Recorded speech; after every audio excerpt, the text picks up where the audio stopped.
Merhaba, hastalarımızın en çok sorduğu sorulardan biri de horlama ilaçla geçer mi?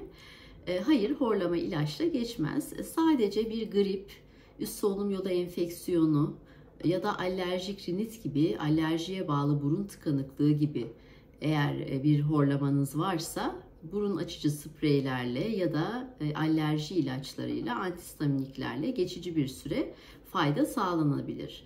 Ancak horlamayı kesen bir ilaç yok maalesef. Horlamaya eğer soluk durması eşlik ediyorsa, boğularak uyanma eşlik ediyorsa, gündüz aşırı uyku hali durumu eşlik ediyorsa bu uyku apnesinin habercisidir. Sadece horlama değildir.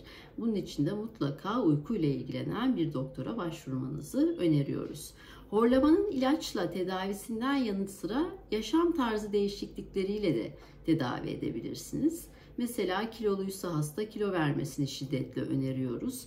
Bunun yanı sıra alkol ve sigaradan kaçınmasını mutlaka öneriyoruz. Bazı kişiler sadece sırt üstü yattıklarında horlarlar.